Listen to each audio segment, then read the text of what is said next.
Hearty welcome to the Between Two Wheels podcast, episode 208. You've probably been wondering where you have. Well, today we're going to talk about the Giro. We're going to talk about the Vuelta and maybe a little Flanders update. Not Ned, but the Tour of Flanders. This is Tyler Yonke, and welcome to the Between Two Wheels podcast. You know, we try to do this on a weekly basis, but had a little getting back to work pretty heavily. A lot of the COVID things have pushed people indoors and made them fight. So I've got a lot of domestic violence restraining orders to take care of. It's a benefit for me as a work issue, but you as a podcast guest or listener, fan, hater, what have you, which we'll talk about a little bit as well, maybe a little bit more difficult to sustain. But anyway, we're here and I hope you can join us. Once again, we are back live streaming on the Between Two Wheels podcast YouTube channel. Hey, I had some legal wrangling to do with Flow Sports, Flow Bikes. Maybe we'll talk about that at one point. Basically, they do the normal counterclaim. They came after me. They're looking to serve us. They want to take us to trial, to court. That's just not going to happen. It's not worth it. We don't make any money on this. They're full of it as far as their indications of what I'm actually doing on a copyright, totally legit.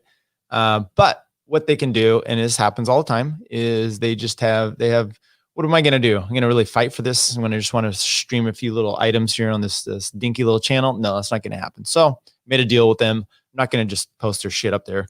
No big deal. But we'll still do live stream. At least I could get back to live streaming on the channel and do race reports. So we're going to talk a little bit about that. Took a little bit of break with that. Took a trip out to Boise, Idaho, little remembrance of my racing out there, the Boise crit. Once again, one of the most fantastic crits. Think of San Rafael, only better, is it? I don't know. I like the course out there. It's flat, it's fast. It's just a great atmosphere. But what for me was interesting, and it was also the site of my first ever sanctioned USCF, USA Cycling, USCF, we called it back in the day, race. Did that in the early 90s. That was before they had Cat 5. So it was a Cat 4 race. I did a crit out there, not the Boise Twilight crit, but it was a race the next day. So we went and watched the Boise crit. And then we did that the next day. And my friend won it. I got third. And this was in the 90s. And I didn't, interesting point, I didn't have a jersey. So well, I did. I had a 7-Eleven team replica jersey, which you can't race in. So there was a bike shop that was open. I went and found this plain jersey, buy that day so I can race. And then I won a jersey for third place in the race that day. It was a cutoff sleeveless jersey. And it said, support your 1984 Olympic team. This was in the 90s. So that's how long that had been on the rack. Okay. Let's get to some things here. We're going to do a recap of it's been away. Thought I'd talk real quick about Flanders, which was another chance to rely on the infighting that we saw again, Wevelgem between Van der Poel and Wout van Aert. Remember Wevelgem, Mads Pedersen, Seneschal, Trentin, Bedial, Kong, Debenkolb, Lampert, Van Aert, Van der Poel, they were all in a break together. And Van Aert and Van der Poel and Van Aert, you expect those two to kind of be the big boys in the bunch. Of course, you have the former just as a few months there, Mads Pedersen, world champion in the break there as well, with Trentin, another good sprinter. But Wout Van der Poel and Wout van Aert, they decided to just watch each other. So Matthew Van der Poel, we'll call him MVP, MVDP, I don't know. And Wout, they watched each other where they got 8th and 9th across the line, and Mads Pedersen ended up getting the sprint win there. I don't know whose fault that was. It looked kind of funny that those two guys actually had even a time gap between them because Mads, Seneschal, and Trentin went up the road. This is all like in the last K. Mads Pedersen with a great win over Seneschal, and then Trentin, and then you had Bedial, Kong, Degenkolb, Lampert. They were all kind of there in the next little bunch. And then behind, two little tottering babies in a sense, yelling at each other. I don't know what they were doing. The point is, you go into Flanders and there's a redemption. They got Van der Poel, Wout van Aert, and they had Alaphilippe in the mix. Alaphilippe's there, and we should probably talk about this. I would show video, but I don't want to have an issue where we can't actually show it, and we get clicked out there. So it's like 35K or so to the finish. You have Wout, you had Van der Poel and Alaphilippe in the mix. They crushed it up these climbs. They're moving on up. There's a motorbike, that's filming them, and Van Aert's on the front. He goes past it. Van der Poel is not quite paying as much attention, so he does a little swerve to make sure he misses it on his right-hand side. Alaphilippe blows right into this thing, flips over, bikes up in the air, and he goes down and out. And he's gone. So then it's those two. And in the sprint, Mathieu Van der Poel, bike throw over Van Aert. He let it out, actually. Van der Poel did, and he gets the sprint win over Van Aert very closely, followed by Christophe, Turgis, Lampert, Claes, Nason, Van Barle, Degenkolb, and Benoot. So let's go back to the crash. He goes down. I think he broke his hand, but he's in the middle of the road. The brake, there's this whole thing is split up, and they start coming. He's just laying in the road. He being Alaphilippe, he's not getting up. It's a broken hand, dude. You didn't break your neck. And it seems to me it's so, typically I've had those things, and your instant thing is, let's move out of the way. I don't want to cause a problem. This is where I have a problem with him, is he just lays in the road. The whole caravan's coming by. They've all got to watch out for him because he's in the middle of the road. And he has no sense of getting up and around, because I think he wanted the cameras on him. He wanted everyone to understand that he got crashed out of the break. But he's so jumpy as a rider. We saw this almost taking down, in my copyright strike with the race itself, Liège, I believe it was, where he got relegated, almost took out Roglic multiple times, and those guys that were with him in the break. He's just a jumpy rider and not paying attention. The motorbike wasn't, I think, doing anything wrong. It was parked. It happens. Parked on the side of the road. Wout didn't have any trouble going there. Like I said, Van der Poel did a little squirmish thing around him. And then is Lefevre, is he setting out his attorneys to combat and to take this on? I don't know. Seems a very unfortunate situation. It would have been an interesting sprint there, and maybe you would have had a little bit more attacking, because three-way is just a little bit different than those two guys going at it. But I still think you would have had, as it comes down to it, Wout's a very good sprinter. So if Van der Poel is able to eke out a bike throw over him, I think both of those also have their leg up on Alaphilippe. Although Alaphilippe, you never know. He's a crafty little rider, and you never know what can happen there. All right, let's recap the Giro real quick. Then we'll hit the Vuelta, and then look, I'm even wearing my Mountains Climber red shirt for the Vuelta, so everything's in coach that. I don't have any Giro d'Italia gear, so sorry about that. If you want to talk about the first week recap, you have to go back to episode 207. We did a little bit of that. Week 2, so COVID-19 expelled. Kruijswijk was positive, and then this whole team left. Jumbo-Visma, there's a little problem with that. Michael Matthews went out. He was tested positive. Later came back that it was a incorrect positive. I haven't heard if Kruijswijk's was a legit one. I also heard that Gaviria tested positive again. Who knows? He was in the hospital from quarantined, I guess, the first time. He was one of the very first people and riders to get it when COVID all first happened around March there. So you had that. You had EF then wanting to stop the race altogether. They got yelled at by, and matter of fact, the Bengi, I think his name is, the director for the Giro. He wants to have some issues. He wants their licenses, penalties for Jumbo for pulling out completely. He wants something around EF for writing a letter to say that it's too dangerous. Thomas de Gendt said it was dangerous for him to be in the Giro. Really? I get it. You got COVID around there. They're all concerned. They have their bubbles and stuff, but dangerous. You're seeing guys, I think it was one of the other races, these guys are wrecking. As an example, do you think Froome would have it if he said, hey, you can get COVID right, this year, middle of the season, or have your wreck from last year? Which one do you think he would choose? I think he would take COVID over having that wreck last year, because that wreck pretty much has, I think, ruined the rest of his career. It's the Yoshida Balaki type of situation, and he's not quite the same. So I don't know that you're going to get COVID, people. It's going to happen. Deal with it, and you're probably not going to die. That's the sum of that one. So anyway, de Gendt, you kept on riding. Good for you. Demar, he wins about 3 or 4 stages. Sagan finally got his stage win on stage 10. McNulty was second that day. Then we got stage 14. It was a time trial. No surprise. Filippo Ganna, the world champion, destroys everybody. But what's interesting on that one, Rohan Dennis was second, like 40 some seconds. And then he had a really strong third place finish by Brandon McNulty, UAE American.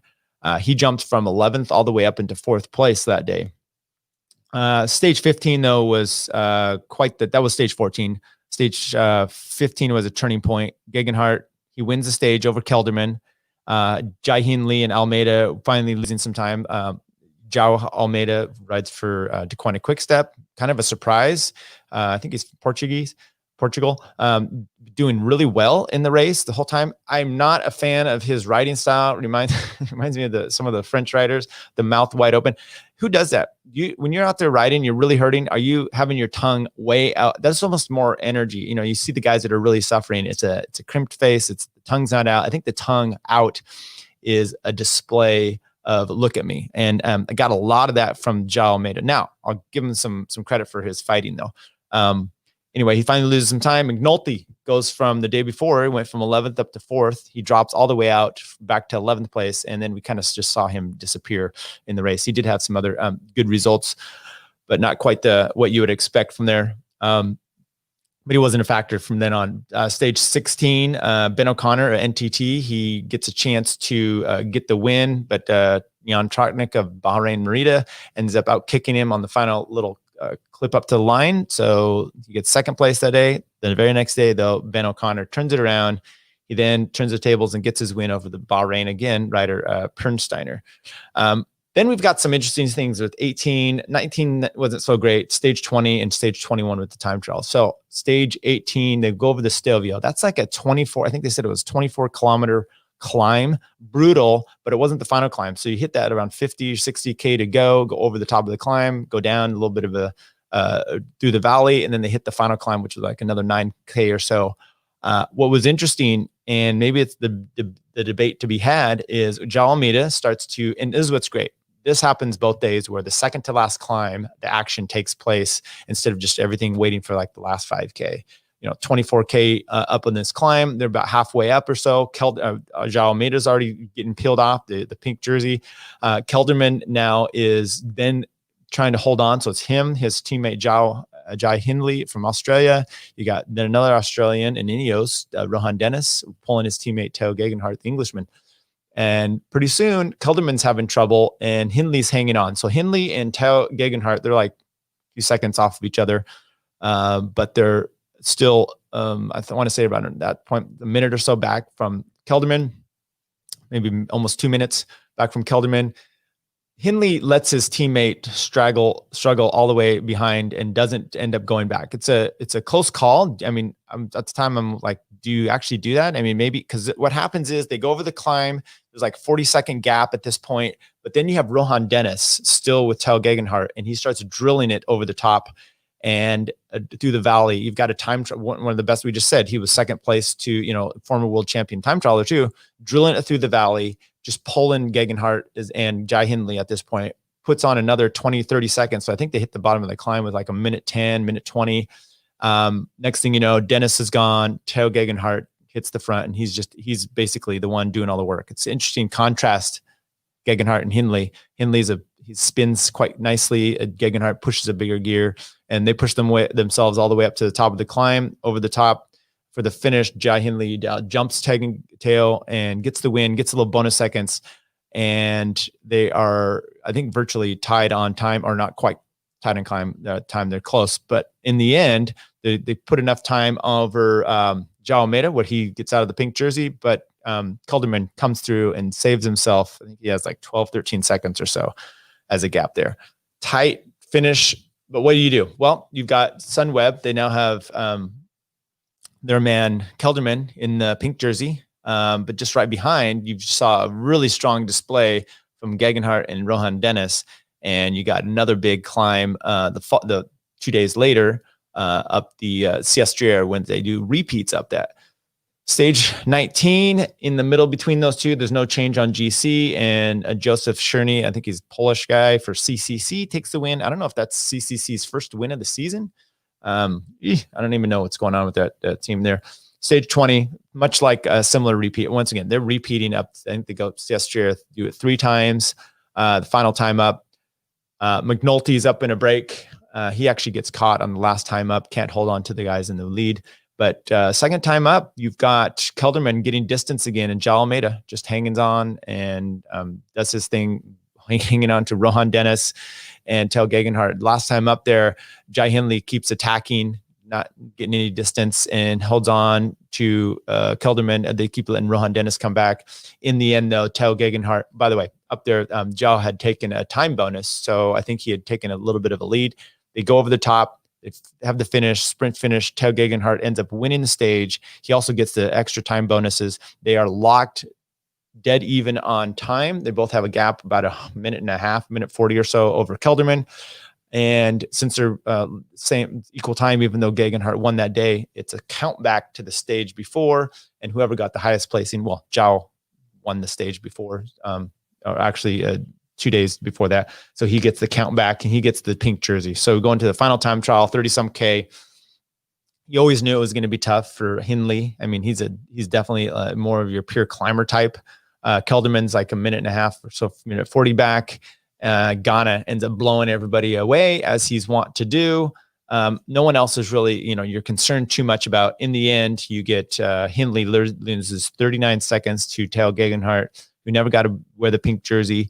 Did win 2 stages of the tour. Hindley wins the stage himself, second at 39 seconds. Kelderman's third at 129. Almeida comes in fourth. He actually jumps up a spot, I think, over Pil Bilbao to 257. So the big questions there is, should Hindley have waited for Kelderman, stage 18, or even possibly stage 20?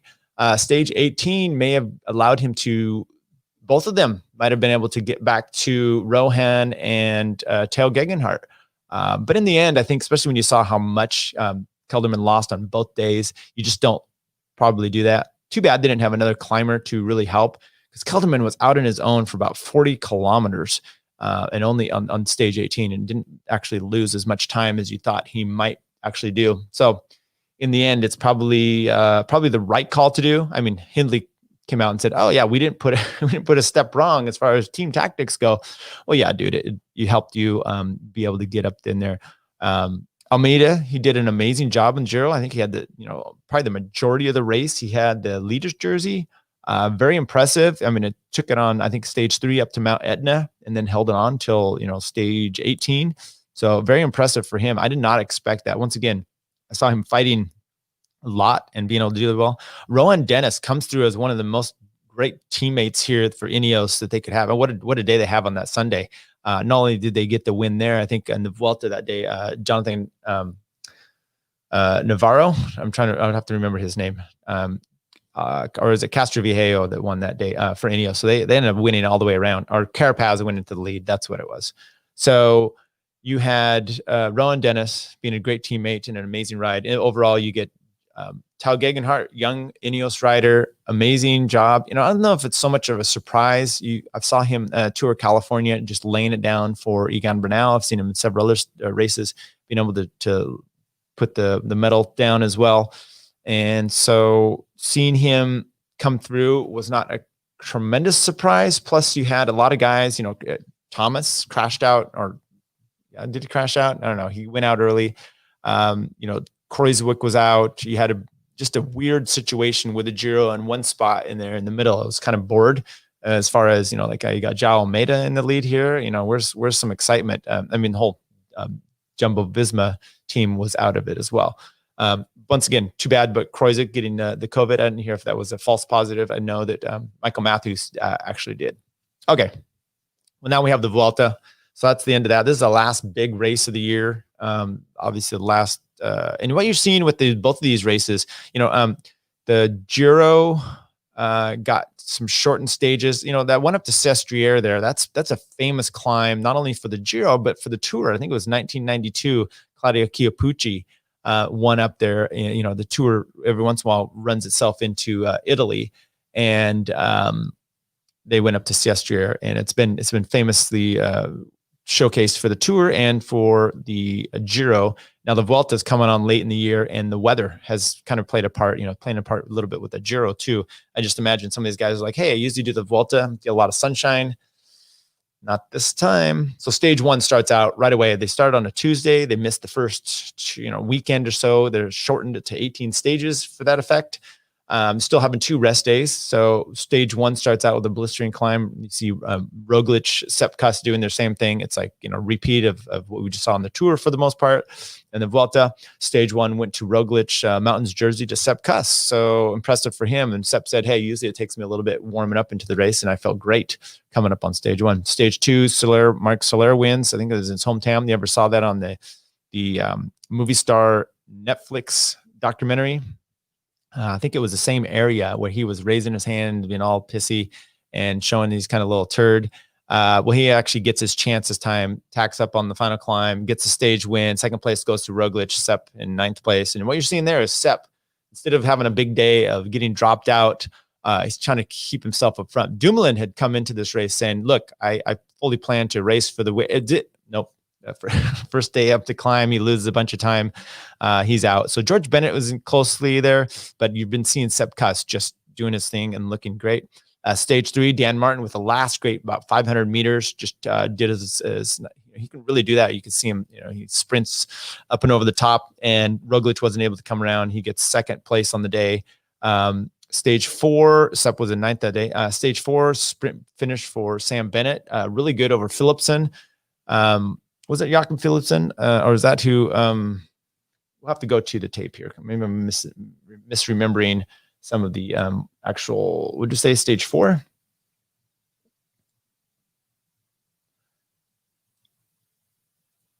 All right, let's take a look at stage four and the results. Sam Bennett, Jasper Philipsen. Yeah, I think Jakob is the guy that's in the hospital probably. Pipped him at the line. It was really interesting. I saw one of the reports that, he's like Sam Bennett blew the doors off it. Well, no, he came from behind. Jasper took a real good turn out of the last corner, jumped it, and was able to almost, I thought he was going to get the win, but for UAE, but he did not.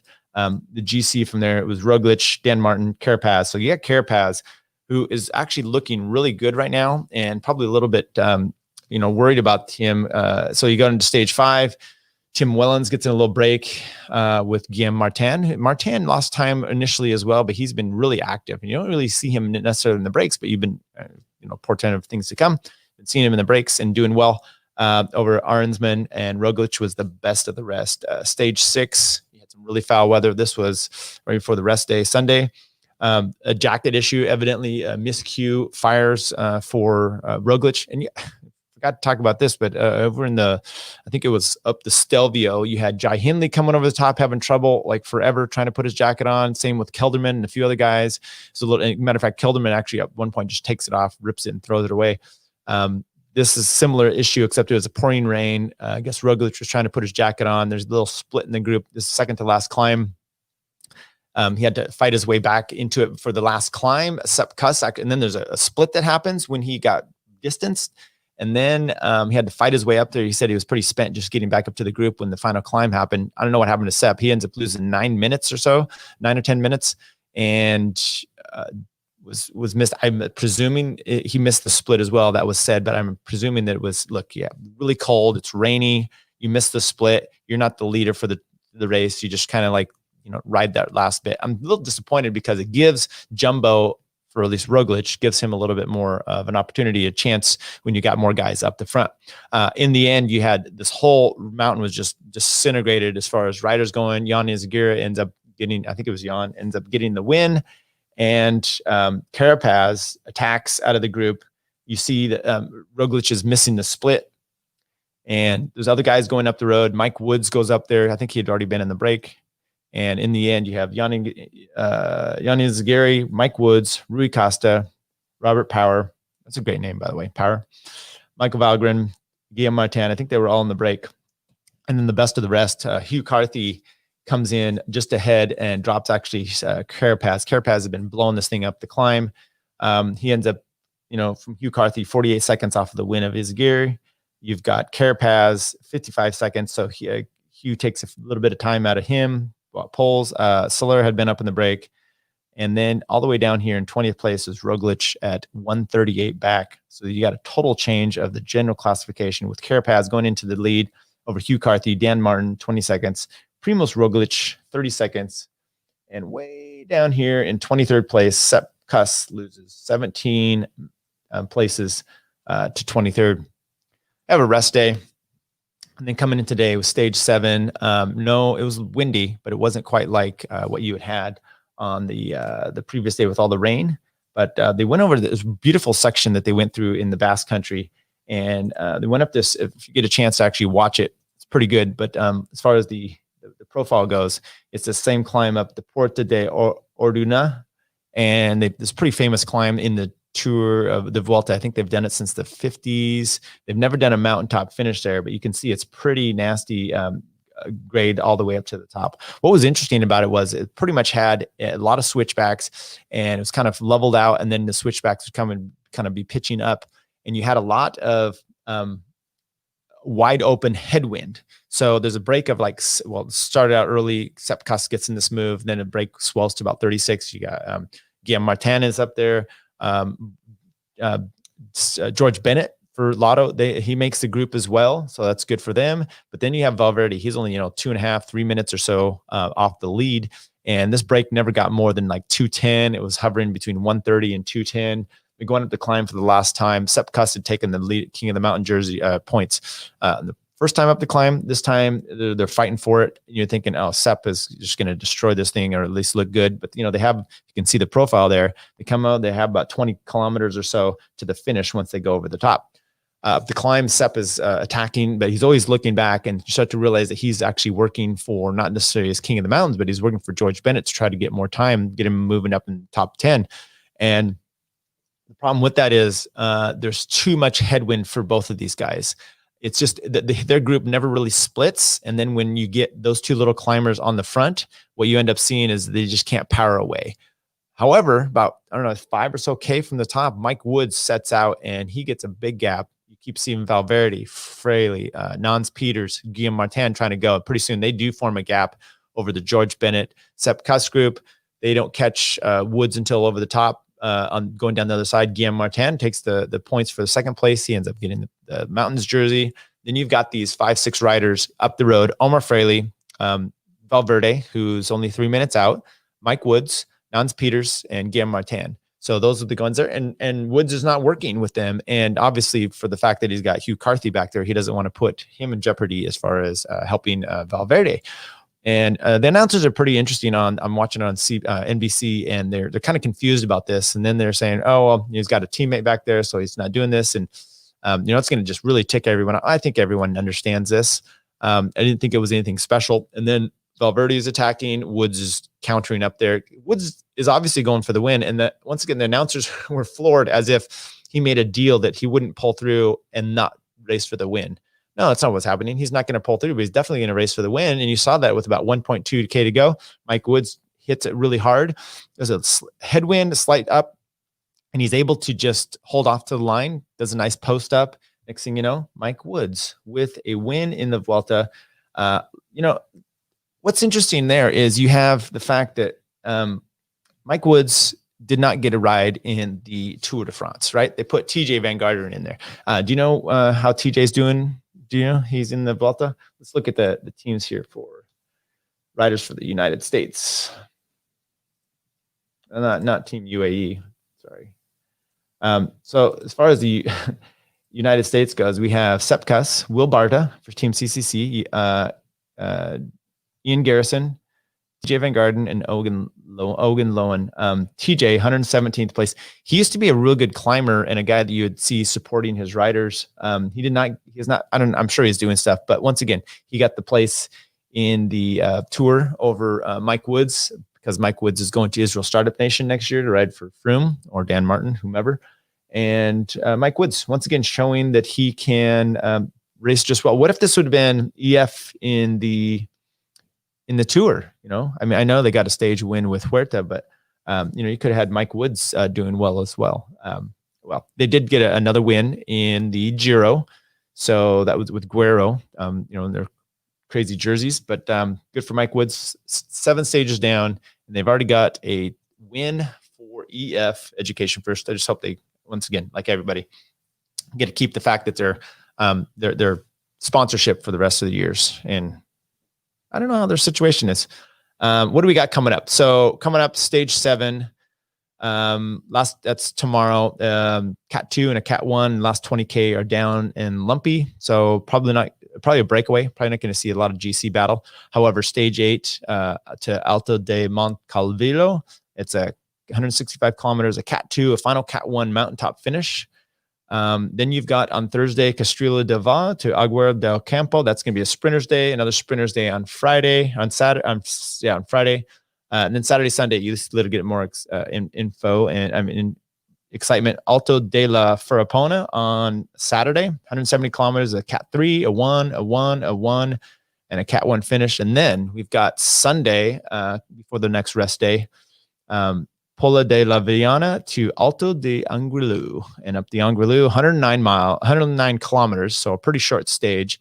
The Cat 3, a 1, a 1, and then the Especial category up the Anguillu. And if you remember that, it's got 20-some switchbacks or so, similar to Alpe d'Huez in that sense, but super steep. Take a look back at, I want to say, 2013, 14, somewhere in there, when Chris Froome won that. His battle up to the top with Vincenzo Nibali. Pretty spectacular. And that should be really exciting going into the weekend. Then we got a rest day. And then we'll have that final week of racing for everybody. How about some predictions? Well, Sepp's not, I want to say Sepp, just watching him up the climb today, he's not where he was at the Tour de France. But the more I was thinking about it, you started thinking about the fact he was trying to help George Bennett. They both got split off when Guillaume Martin and some of these guys went up the road. But that headwind was not conducive for them making the move that they needed to. You needed just a little bit different type of climber. If you didn't have the headwind, I think you could have made a little gap between him and being able to hold out these guys a little bit better. With that said, if there is a headwind, when people do go, you should be able to get on their wheel. But those guys had really been going hard, trying to do attacking to get through. So when Valverde and some of the other guys finally went, it maybe just wasn't their shot. So it'll be interesting to see how he is. Carapaz, he is obviously going great. I think Roglic will come back. There's an excuse there with the jacket and getting gapped and having to put a big effort before the final climb. So we'll see how it goes the next few days. You know, if his team was making better choices today, getting over the front before some of these wacky situations, and if that continues to happen, I think you'll see a good battle, because you've got the rest day, like I said, at the end of the week, and then you've got a time trial. 34, I think, kilometer time trial. It's almost a remake of stage 20 of the Tour de France, where it's flat and then it's got a kicker climb at the end. Not quite the same as the one we have to planche de Belfi, but look at the profile. It's somewhat a little bit similar. So that's going to be in Roglic's favor as far as that goes. Dan Martin, he's been riding really well, but I expect him to fade like he typically does. How about some winners and losers? And we're done for the day. Winners, Tao Gegenhardt, obviously, Ineos, Jai Hindley, Almeida for his breakthrough. He's supposed to be riding that Vuelta for Revenco. Sepp Kuss for the Anguillu, says Brian Zimney. Brian, I totally would agree with you on that, but you know, he's got duties to perform, and so we'll see how that works for him. Some losers. TJ Van Garderen, Tom Dumoulin, Steven Kreuzwick, and then hopefully Ineos will be another loser coming up here as well. So we've got, I'm going to try to push these still out a week at a time. You know, some people are coming back from racing overseas, and we're going to see if we can get some more interviews working through the winter. Maybe get them in office if they are willing to come in here. If not, we'll still do them over Zoom. And I hope you guys are enjoying this. So once again, you know, we've got 208 episodes in the books. We're doing what we can. I hope you're enjoying it. Let us know if you have any kind of, we'll talk a little bit about the blow up with Quinn Simmons and some of the other issues that we've had as far as some people reactions online and what that is going to be for us. Anyway, take care.